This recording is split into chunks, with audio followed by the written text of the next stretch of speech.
guys, welcome back to my channel. Today's video I will be talking about how much does it cost to own a horse, since a lot of people would like to own horses and a lot of people think horses are expensive, which they are, but that doesn't mean that you have to be like super rich in order to buy a horse. So I made a list, so I'll be looking at my computer for everything that I've typed down because I want to keep on track and I don't want to go off track, because I'm trying to provide you with the best information that you can have.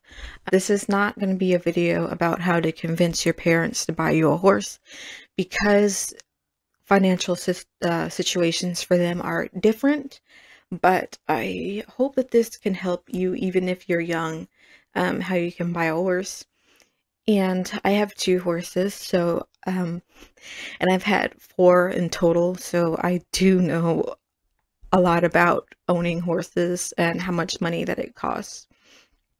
So I wanted to talk about the monthly and yearly cost of owning a horse, and that is like the most important part of keeping your horse happy and healthy, because you have to have the money in order to do that. Because a lot of the time people only think about the cost of the horse or the cost of the tack, and might add like 50,000 saddle pads to our cart, but that's not the thing that we need to be thinking about when you're getting into horse ownership. So to start your goal off of horse ownership, I recommend saving for the horse's emergency fund at least for 6 months, 6 months worth of emergency fund, because you never know when you will need to come out of pocket, or when your horse needs to be trailered for emergencies or to be trailered somewhere quickly, whether it's weather related, health related to the horse, or if something happens at the barn that's an emergency like fires or something. And that can range anywhere between, I recommend to at least have $3,000 saved for that, but it all depends on you and your financial situation, your horse, what it needs, and also how much you pay in board. So the amount that you pay in board, your emergency fund would probably have to be higher than that. So the basic monthly vet bills usually range between $65 to $100 depending on your vet and the specific needs of your horse. So my horses, when they get wormed, I could do it myself, but it's so much easier getting the vet out to do it because she's on a schedule. So each horse, it costs me $65 for them to get wormed, and that is to pay for the worming and the vet's labor to come out to do that. And $100, ranging between $100, that's most likely for the rest of their shots. For each horse to get shots, that's about like $100 for me. And also my vet charges a little bit more than the other vet that comes, but she's easier to access, and just in case there's an emergency or whatever. So if you know somebody who can worm or give vaccines to your horse, it could be cheaper for you if you have a person, like I said, who knows how to do that. Worming is pretty simple if you know how to do that. Maybe I'll make a video about worming. And some people know how to give vaccines, but I only recommend giving vaccines if you truly know how to give vaccines and you're trained by a professional vet. Because one of my boarding facilities used to charge $15 a month to do all of the shots. So that was pretty nice, except for like the extensive ones. Next thing we will look on is to save money for a place to keep your horse if you can't keep your horse at home. The normal range of board is around $500 to $600, even though I have seen some boarding facilities go up to like $1,000 and more. Training boarding facilities are going to be a lot higher, like if your horse is training for dressage. But the prices are also higher depending on where you live, where the barn is located, and if your barn grows their own hay or if they buy their hay. If your barn buys their hay, the board is way more expensive. The barn that I'm at, they actually grow their own hay. They have multiple different hay fields, so we don't have to pay for the hay really necessarily. We just have to pay for the labor and I guess the seeds, but that's all included in our board. So field and pasture board costs around $200 to $500. If you're doing self-care, it can range between $100 to $200 and up depending on the place that you are at. When I did self-care, it was $210 a month, but I had to buy grain for my horse. I had to go out there every day and feed my horse, and I had to buy hay for the winter, which 50 bales cost about $500. That's depending on how early you get it and who you're working with and what type of hay it is. The stall board, which is also full board, you can get some stall boards that are self-boarding, but full boarding is always going to be the most expensive. So I recommend that you save at least 6 months to a year's worth of board, because that can help you very, very much in your first year of horse ownership. And that is also very important because you don't want to live paycheck to paycheck trying to pay your horse's board.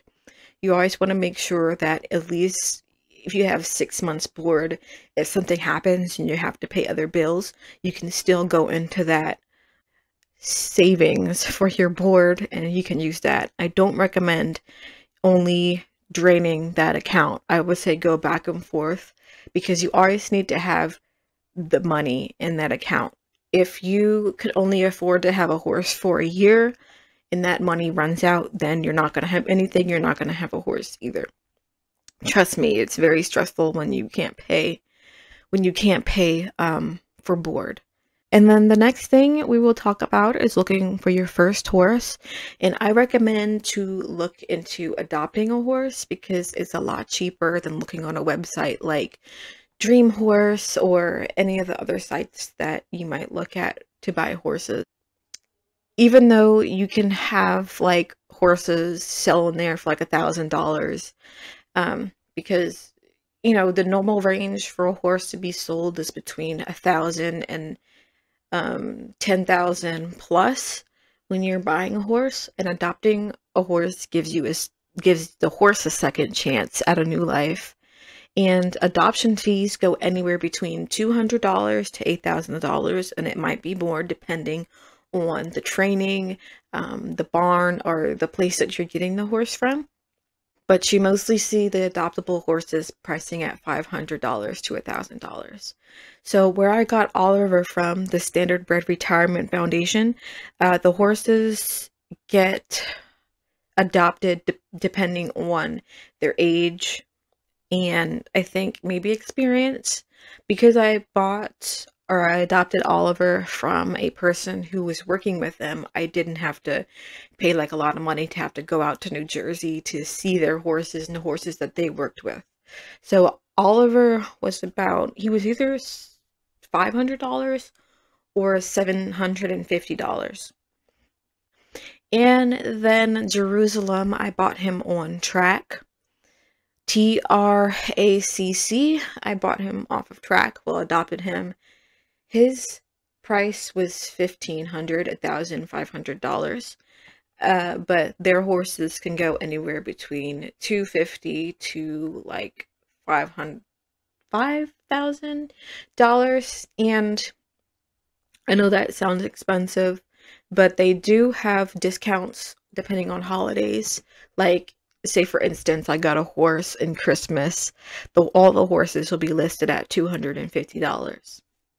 But the prices do go down depending on the horse and depending on the training. So Jerusalem was not that expensive. The other horses are like going for $3,000.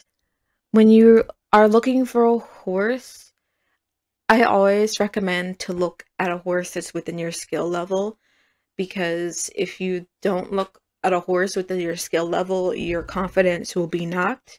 And so if you get a green horse and you're a green rider or you've never ridden a horse before, I would say don't get a horse that's brand new when you're brand new, because that can be dangerous. And yes, I do know that sometimes green horses and green riders do work out, but if you're knocking your confidence, you're just going to be paying for board and vet bills for a horse that you're scared to be around or that you're scared to get on to learn. And also you're going to spend tons of money on the horse training and getting itself up. So always make sure to get a horse that is either a been here, done that type of horse where you're starting to learn. Then again, I would recommend leasing. I can't really talk about leasing that much because I've never leased a horse before.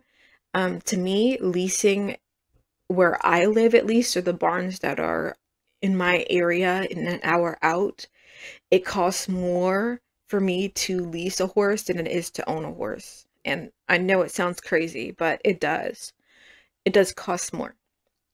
So when you go to these adoption agencies, they'll pair you with a horse and they'll make sure that the horse is a good fit before they actually, let you adopt the horse.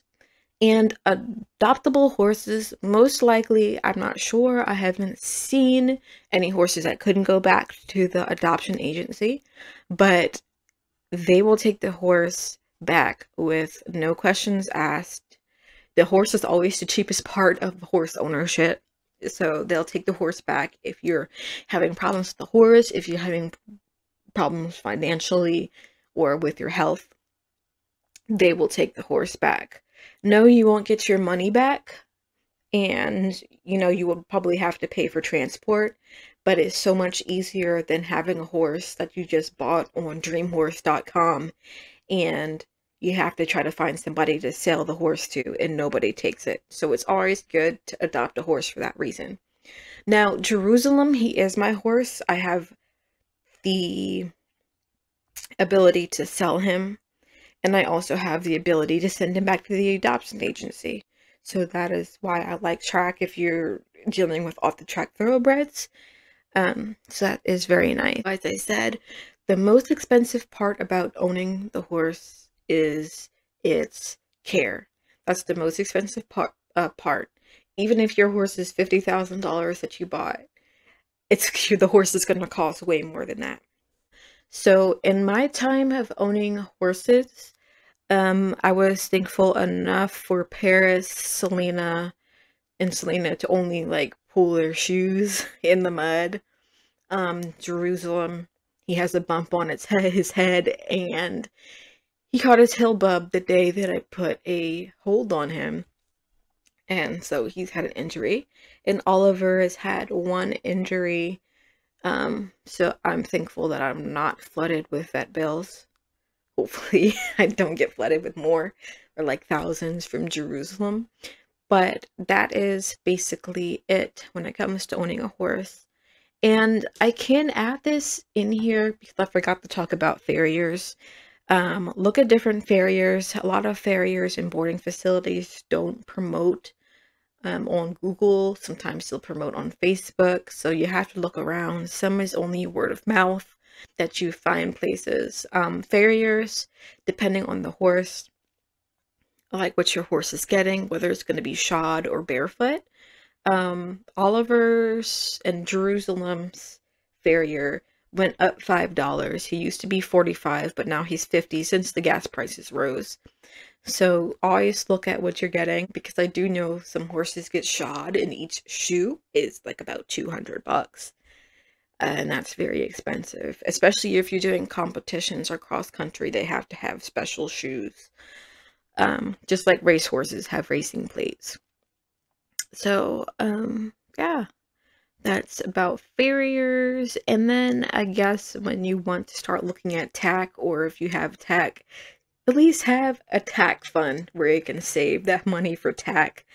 Used tack is good. You can either get it from a local consignment shop, or you can look on Facebook Marketplace. I haven't bought anything from Facebook Marketplace because I would probably buy everything, but that's what you have to look at. That basically covers everything that is important to owning a horse.